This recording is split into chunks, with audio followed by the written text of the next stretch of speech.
ನಮಸ್ಕಾರ ಸ್ನೇಹಿತರೆ, HK TV Kannada channel ವೀಕ್ಷಕರಿಗೆ ಪ್ರೀತಿಯ ಸ್ವಾಗತ. ಇದೇ 2026ರ ಜನವರಿ 18ನೇ ತಾರೀಕಿನಂದು ಭಯಂಕರವಾದಂಥ ಅವರಾತ್ರಿ ಅಮಾವಾಸ್ಯೆ ಇದೆ. ಈ ಅಮಾವಾಸ್ಯೆಗೆ ಮಾಘ ಅಮಾವಾಸ್ಯೆ ಅಂತಲೂ ಕರೀತಾರೆ.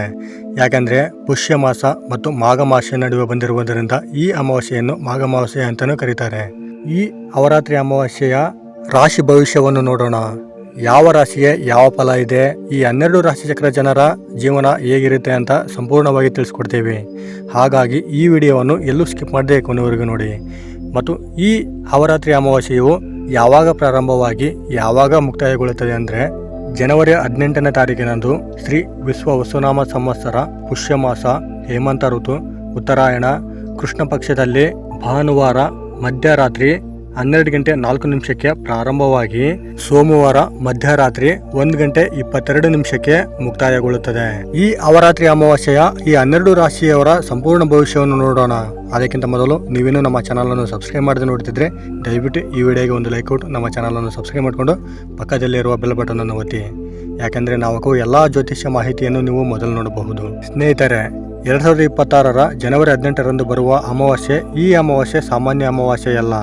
ಇದು ಪಿತೃಕರ್ಮ, ಕರ್ಮಫಲ, ಹಳೆಯ ಕಷ್ಟಗಳ ಅಂತ್ಯ, ಹೊಸ ಜೀವನದ ತಿರುವು ಎಲ್ಲವನ್ನು ನಿರ್ಧರಿಸುವ ಅಮಾವಾಸ್ಯೆಯಾಗಿದೆ. ಈ ದಿನ ಕೆಲವು ರಾಶಿಗಳಿಗೆ ಅದೃಷ್ಟದ ಬಾಗಿಲು ತೆರೆಯುತ್ತದೆ. ಇನ್ನು ಕೆಲವು ರಾಶಿಗಳಿಗೆ ಎಚ್ಚರಿಕೆಯ ಸೂಚನೆ ಸಿಗುತ್ತದೆ. ಹಾಗಾಗಿ ಈ ವಿಡಿಯೋವನ್ನು ಕೊನೆವರೆಗೂ ನೋಡಲೇಬೇಕು. ಯಾಕೆಂದರೆ ನಿಮ್ಮ ರಾಶಿಗೆ ಏನು ಫಲ, ಏನು ಮಾಡಬೇಕು, ಏನು ಮಾಡಬಾರದು ಎಲ್ಲವನ್ನು ಸ್ಪಷ್ಟವಾಗಿ ಹೇಳುತ್ತೇವೆ.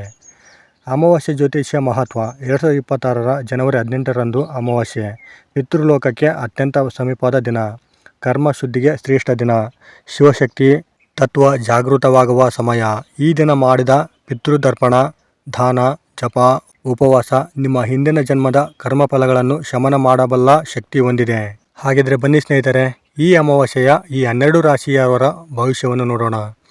ಮೊದಲನೇದಾಗಿ ಮೇಷರಾಶಿ. ಮೇಷರಾಶಿಯವರೇ, ಈ ಅಮಾವಾಸ್ಯೆ ನಿಮಗೆ ಕರ್ಮ ಪರೀಕ್ಷೆಯ ದಿನ.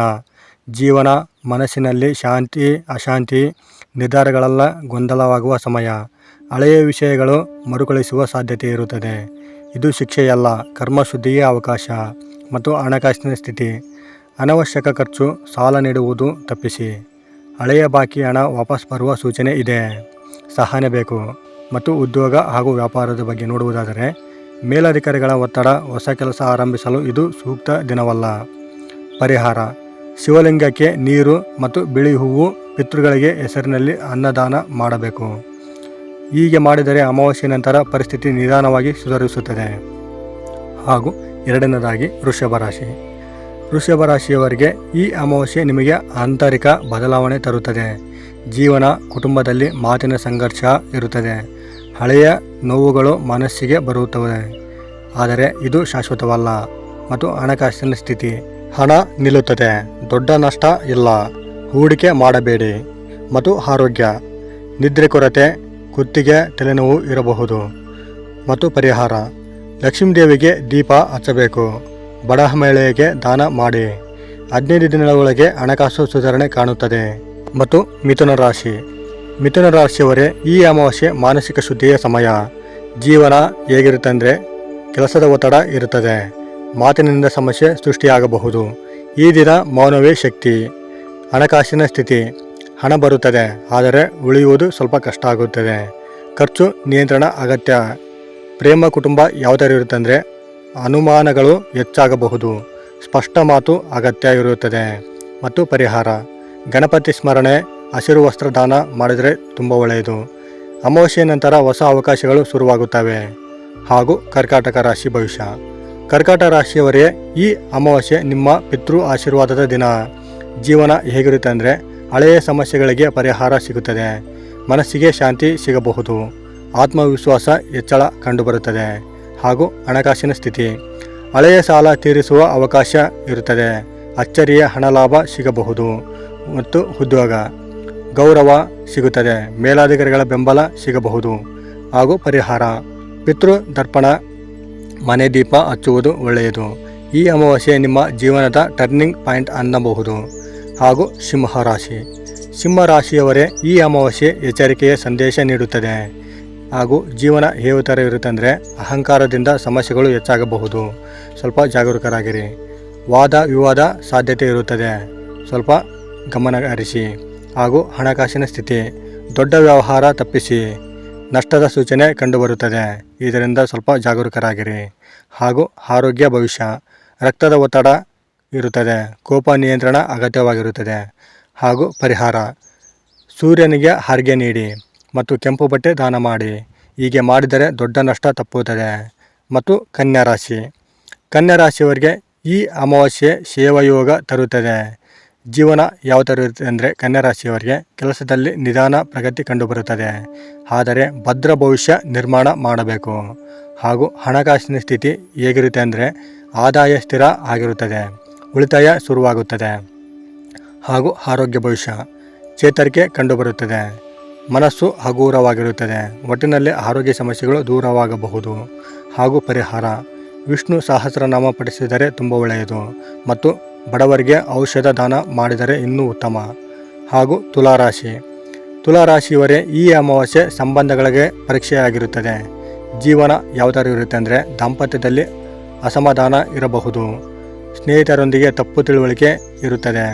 ಹಾಗೂ ಹಣಕಾಸಿನ ಸ್ಥಿತಿ, ಹಣಕಾಸು ವ್ಯವಹಾರ ಜಾಗರೂಕತೆ ಇರುತ್ತದೆ. ಸಹಿ ಮಾಡುವ ಮುನ್ನ ಯೋಚಿಸಿ ಸಹಿ ಮಾಡಿ, ಇದು ನಿಮಗೆ ತುಂಬ ಒಳ್ಳೆಯದು. ಪರಿಹಾರ ಯಾವ ಥರ ಮಾಡಬೇಕಂದ್ರೆ, ಲಕ್ಷ್ಮೀ ಪೂಜೆ ಮಾಡಬೇಕು ಮತ್ತು ಸಿಹಿಯನ್ನು ದಾನ ಮಾಡಿ. ಸಂಬಂಧಗಳಲ್ಲಿ ಮರು ಸಮಾಧಾನ ಸಾಧ್ಯತೆ ಇರುತ್ತದೆ.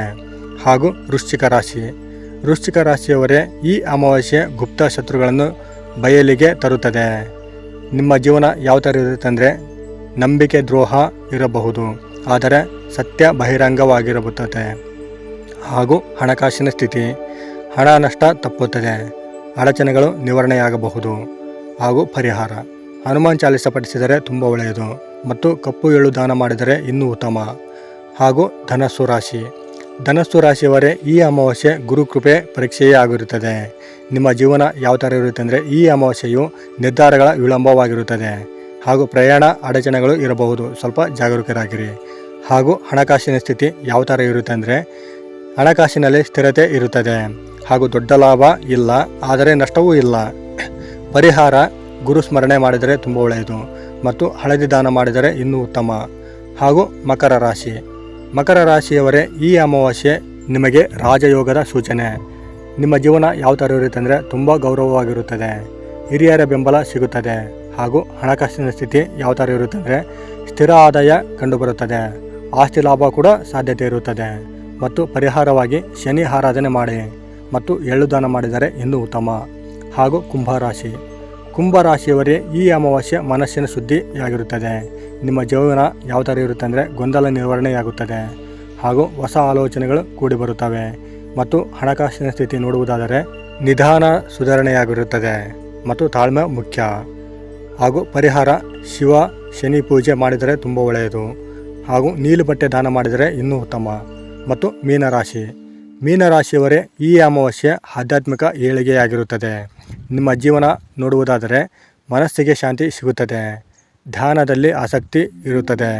ಹಾಗೂ ಹಣಕಾಸಿನ ಸ್ಥಿತಿಯನ್ನು ನೋಡುವುದಾದರೆ, ಹಣ ಲಾಭ ಸಿಗುತ್ತದೆ, ಗುರುಕೃಪೆ ಕೂಡ ಸಿಗುತ್ತದೆ.